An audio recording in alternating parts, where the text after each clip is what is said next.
আসসালামু আলাইকুম। আজকে রান্না করব খাসির মাংস। এই জন্য মাংস নিয়েছি আমি হাফ কেজিরও বেশি, প্রায় 750 গ্রামের মতো। মাংসগুলোকে ভালো করে ধুয়ে নিয়েছি। এখন আমি এর ভিতরে সব মশলা দিয়ে দেবো। আগে পেঁয়াজ দিয়ে দিলাম, যেহেতু খাসির মাংস আমি ভালো একটু পেঁয়াজ মশলাগুলো সব কিছু দিয়ে হাত দিয়ে কষলিয়ে নেব।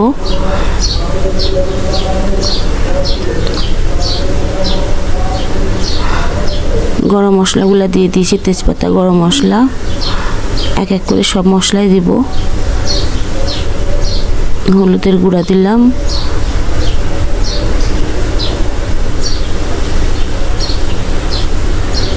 লাল মরিচের গুঁড়া দিয়েছি।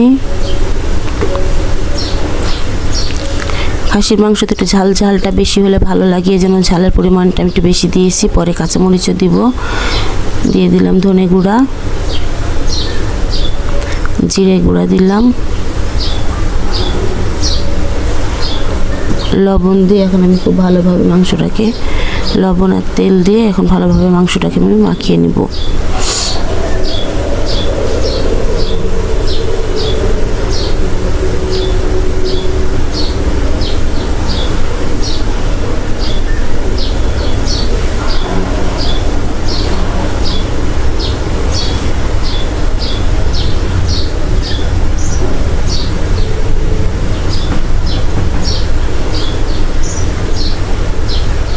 মাংসটা ভালোভাবে মাখানো হয়ে গেলে এর ভিতরে আমি পানি দিব, হালকা একটু মানে হাতটা ধোয়ার মতো একটু পানি দিব, যেহেতু হাতে তেল মশলাগুলো লেগে আছে।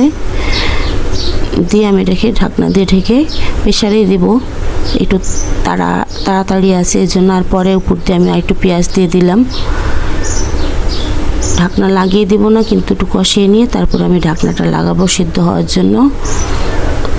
এই যে দেখেন কি সুন্দর পানি বাড়িয়েছে মাংস থেকে, দিয়ে তেল সুন্দর হয়ে বের হয়েছে।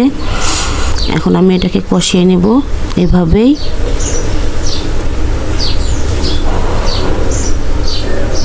এই যে আমি উপর দিয়ে কাঁচামরিচ দিয়ে দিলাম, গোটা আস্ত কাঁচামরিচ। এখানে আমি কাঁচামরিচগুলোকে কাটিনি, কেন মরিচ একদম সিদ্ধ হয়ে ভেঙে গেলে দেখতে খারাপ লাগে, এই জন্য গোটাই দিয়ে দিয়েছি।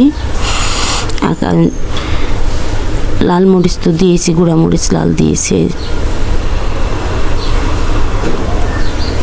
দেখতে খুব চমৎকার হয়েছে, আরও ভালো কষানো হয়ে গেলে দেখতে ভালো লাগবে।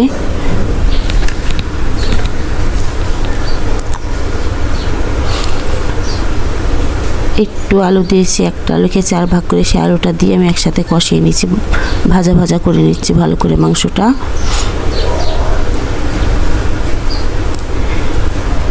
এই যে পানি দিয়ে দিলাম। এখন এটা মাংসটা সিদ্ধ করার জন্য ঢাকনা দিয়ে এবার লাগিয়ে দেবো, যেহেতু কষানো হয়ে গেছে। আদা রসুনটা আমি আগেই দিয়ে দিয়েছিলাম, আদা রসুনের কথাটা বলা হয়নি।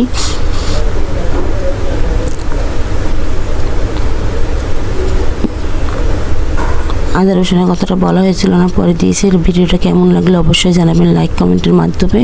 আর এখানে শেষ করলাম। আল্লাহ হাফেজ।